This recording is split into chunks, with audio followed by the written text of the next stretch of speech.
Amen. Hallelujah. Amen. Let us come back to the mission of God. Retournons à la mission de Dieu. We shall read two passages from Luke chapter 10. Nous allons lire deux passages. D'abord, Luc chapitre 10, Verse 2 to 4. les versets 2 à 4. And we'll compare it with Luke 22.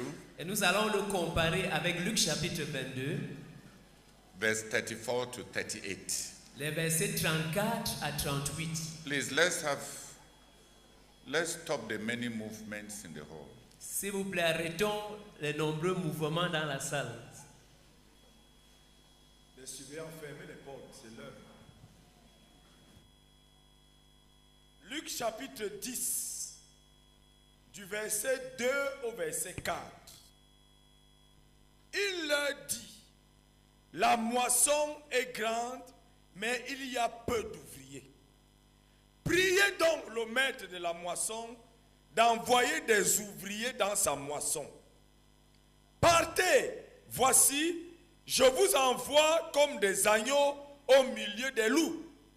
Ne portez ni bourse, ni sac, ni souliers, et ne saluez personne en chemin. Amen. Luc chapitre 22. 34 à 30. Quand il va lire ce deuxième passage, comparé. Luc chapitre 22, versets 34 à 38. Et Jésus dit, Pierre, je te le dis, le coq ne chantera pas aujourd'hui que tu n'aies nié 3 fois de me connaître. Il leur dit encore, quand je vous ai envoyé sans bourse, sans sac et sans souliers, avez-vous manqué de quelque chose? Il répondit, de rien. Et il leur dit, maintenant au contraire, que celui qui a une bourse la prenne, et que celui qui a un sac le prenne également, que celui qui n'a point d'épée vende son vêtement et achète une épée, car, je vous le dis, il faut que cette parole qui est écrite s'accomplisse en moi.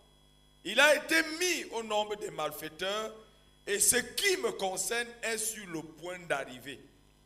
Et il dit, Seigneur, voici 2 épées. Et il leur répondit, cela suffit. Okay. Who has done the comparison? Qui a comparé les deux passages? And you would like to point out the biggest difference. Et il aimerait relever les plus grandes différences. Les différences majeures qu'il y a entre les deux passages. Et il aimerait partager la plus grande différence qu'il y a entre les deux passages.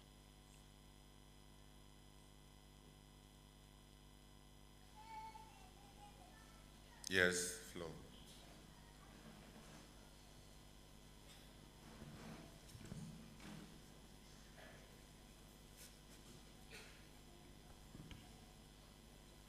Gloire à Dieu.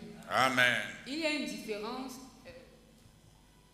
Le chapitre 10, à partir du verset 4, le Seigneur demande à ses disciples de n'emporter ni bourse, ni sac de voyage, ni sandales, et de ne pas s'attarder en chemin pour saluer les gens.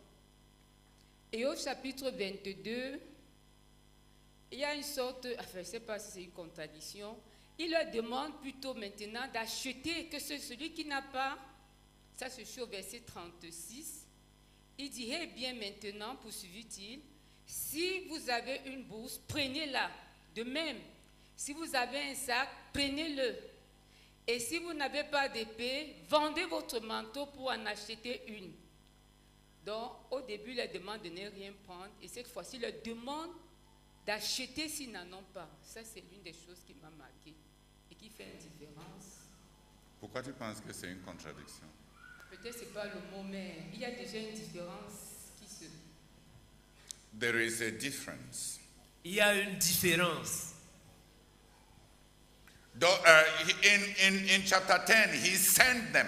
Au chapitre 10, il les a envoyés. Full stop. What is Il les a envoyés, pardon. In chapter 22, he sent them. Au chapitre 22, il les a envoyés. The mission has not changed. La mission n'avait pas changé.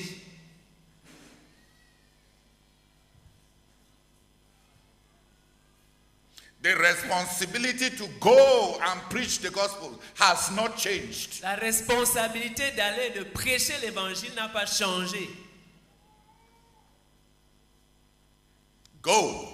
Allez, And it is still go. c'est toujours aller. But the missions has evolved. Mais les missions, Please.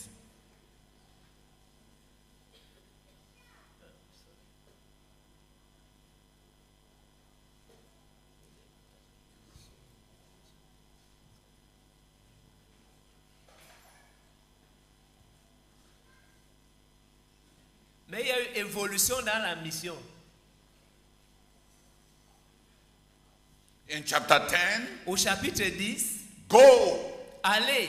In chapter 22, Au chapitre 22, they are still to go. ils t'ont encore appelé à partir. Please.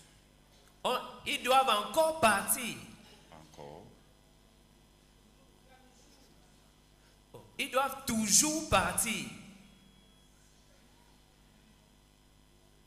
Go. Allez. And the goal has not changed. Et le fait d'aller n'a pas changé. Go. Allez. And the goal has not changed. Le fait d'aller n'a pas changé.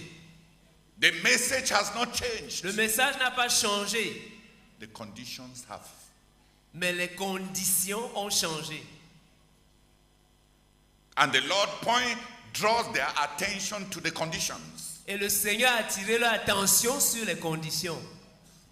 When I sent you first, Quand je vous ai d'abord envoyé, and I told you et je vous ai dit not to bother about your own providing for yourself. de ne pas vous soucier de prendre des choses pour vous-même, Please.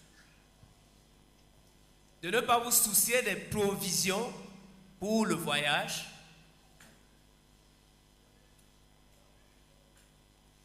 He asked them, Il leur a demandé, did you lack anything? est-ce qu'il vous a manqué quelque chose? And they said no. Ils ont dit non. But he now told them, Mais il leur a dit maintenant, conditions have changed. les conditions ont changé. Conditions in missions change. Les conditions dans les missions changent. Missions evolve Les missions évoluent. because of changing conditions. À cause des conditions changeantes.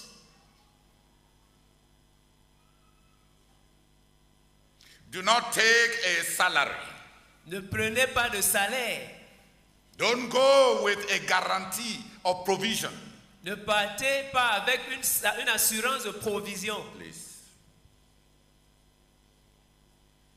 Ne partez pas avec une garantie de provision. And he tells them, Et il leur dit, in whatever house you enter, dans quelque maison que vous entriez, there will be a man of peace. ici il y a un homme de paix. Please. Il y aura un homme de paix. Excusez-moi s'il vous plaît. S'il s'y trouve un homme de paix, You will be welcomed. vous serez bien accueillis.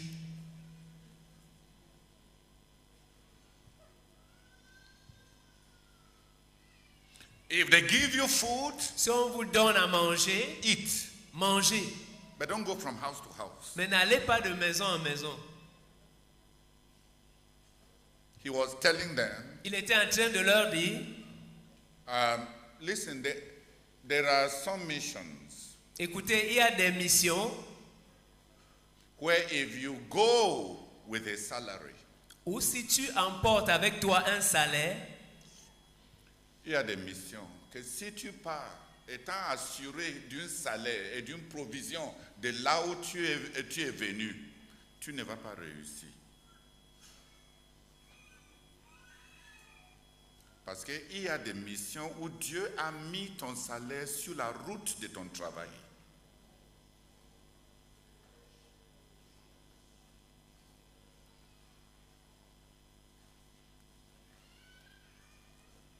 Il y a des missions où Dieu a mis ton travail et ton salaire sur la route de ton travail.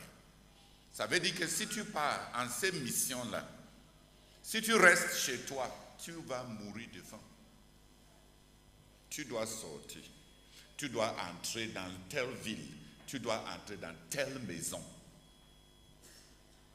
Et Dieu fait ça pour qu'on réussisse vite.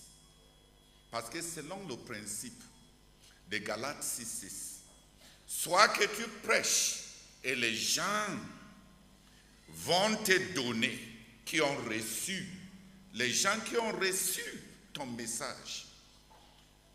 L'économie de l'évangile est telle que les gens qui te reçoivent dans leur cœur et qui reçoivent ton ministère et qui seront bénis par ton ministère vont apporter un contrepartie. Ce n'est pas quelque chose à demander. C'est quelque chose que Dieu fait. C'est dans la nature de l'évangile. Mais l'opposé est aussi vrai. Quand tu pars avec ton message et tu arrives en une ville et tu ne connais personne et tu n'as jamais été là et tu dis que tu veux prêcher et subitement Dieu touche le cœur de quelqu'un qui t'accueille et qui te donne à manger. Dieu t'a déjà donné les premiers indicateurs des gens qu'il a préparés là pour toi. Donc si tu viens dans la ville avec ton eau, avec tes sardines, tu ne sauras pas les gens que Dieu t'a donnés. Tu vas échouer. Tu ne vas jamais implanter une église. Il y a les gens pour qui les allocations des garanties de provisions assurent leur échec.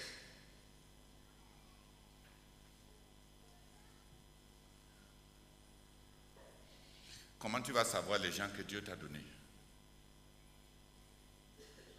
Et comme plusieurs veulent avoir un système de provision comme dans le gouvernement, c'est pour ça que plusieurs d'entre vous n'avez pas des équipes et vous ne connaissez pas les gens que Dieu a préparés pour vous depuis la fondation du monde.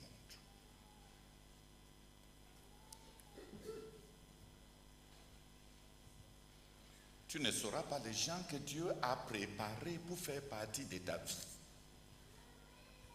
pour faire partie de ton ministère. Qui a compris? C'est un processus, en chimie, on parle de réaction dans deux sens. Normalement, tu prêches et tu donnes ton ministère spirituel. Les gens en qui ton ministère spirituel trouve faveur vont apporter une réponse pécuniaire ou matérielle. Et ça va te donner, toi qui as prêché, une indication de qui a reçu ton ministère. Les Galates 6 ne sont pas premièrement pour pouvoir aux besoins. C'est premièrement pour te dire les qui ont reçu ton ministère.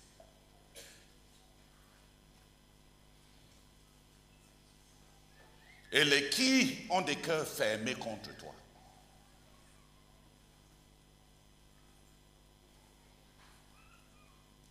Donc un pasteur n'a pas besoin.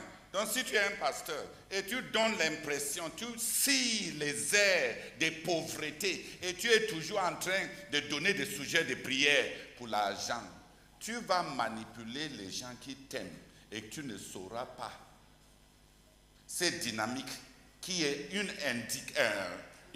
un indicateur de ton ministère spirituel. Et tu vas te tromper mal. Parce qu'avec toutes ces manipulations, tu ne sauras pas qu'il manque de l'impact dans ton ministère pour te pousser à te sanctifier. Qui a compris? Donc, les vrais Galates 6 ne sont pas... il y a les dons d'amour, il y a les dons à cause des relations qu'on a déjà bâties. Ça, c'est les relations qu'on est en train de bâtir. Mais il y a des Galates 6 qui sont un langage spirituel.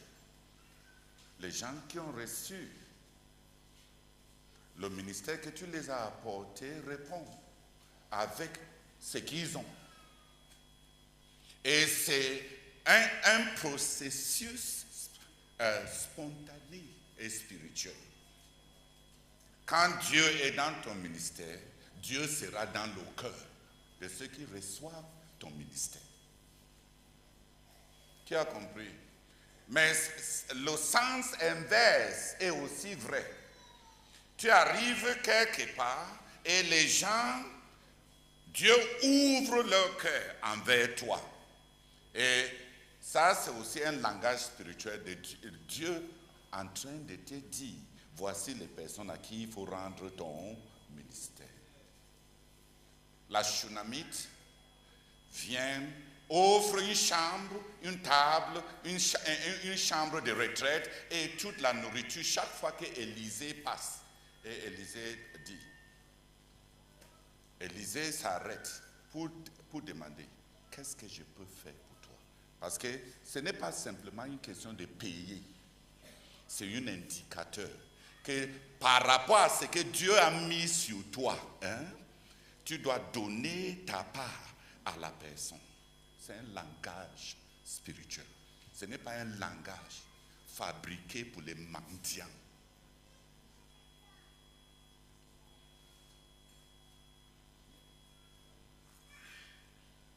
Qui a compris?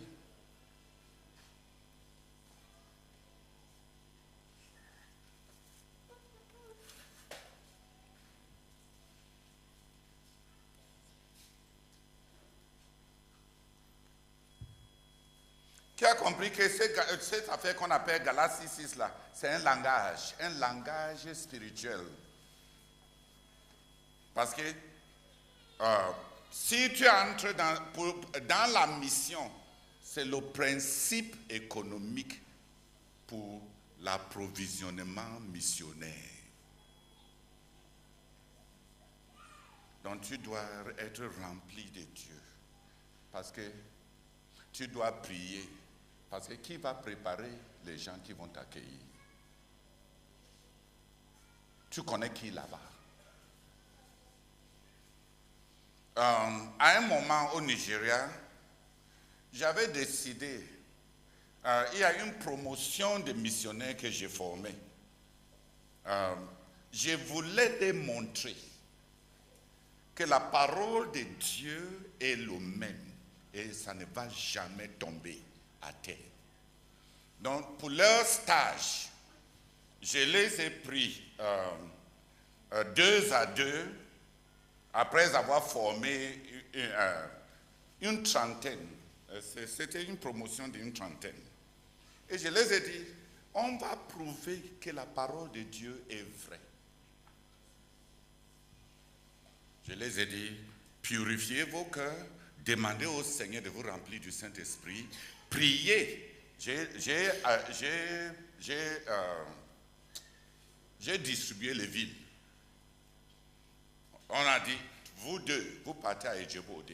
Vous deux, vous partez à Ota. Vous deux, vous partez à Songo. C'est les villes au Nigeria. Autour, c'était des villes autour. Je les ai dit, prenez vos traités et ne prenez rien.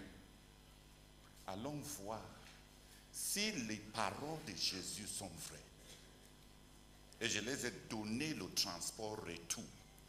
Je les ai dit, si vous arrivez dans ces villes, avec vos traités et votre Bible pour prêcher l'évangile. Et vous trouvez que les paroles de Jésus-ci ne sont pas applicables. Payez le transport, vous revenez.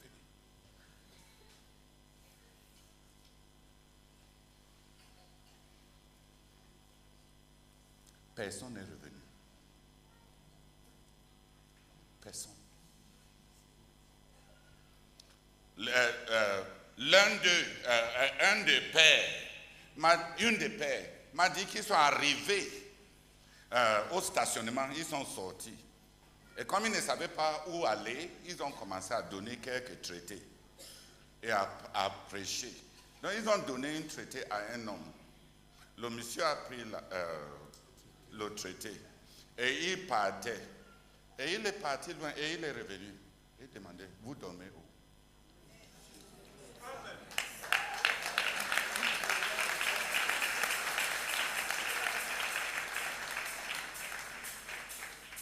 Et il les a dit, suivez-moi. Vous allez dormir chez moi. Et ils l'ont suivi. Ils ne connaissaient pas son nom, ils ne connaissaient pas leur nom. C'était leur première fois de se rencontrer. Et chacun d'eux, dans toutes les villes où ils sont partis, ils ont trouvé que le Fils de Dieu connaît ce qu'il fait.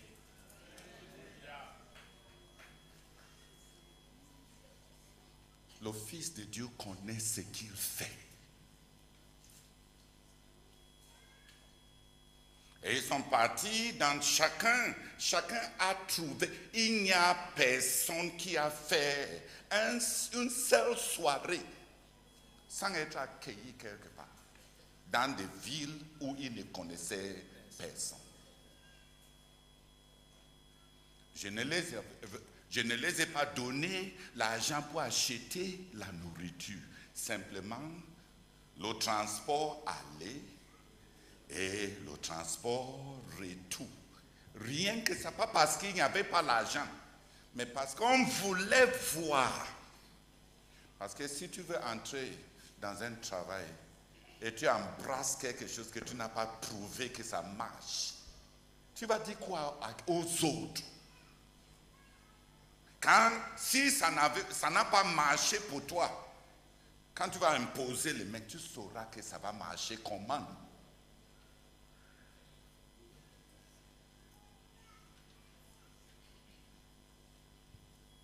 Oh Père éternel, nous te bénissons, nous te bénissons, nous te bénissons.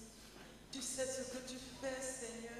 Ta parole est vraie, elle ne peut être anéantie, Seigneur. Ta parole est vraie, elle ne peut être anéantie. Ta parole est vraie, elle ne peut être anéantie. Ils sont tous partis, aucun n'est revenu. Aucun n'est revenu parce que ta parole est vraie. Alayina nakatoko baka yina nakatoko baka yina nakaskoro yono nakobaka. Alayina, alayina, alayina, alayina.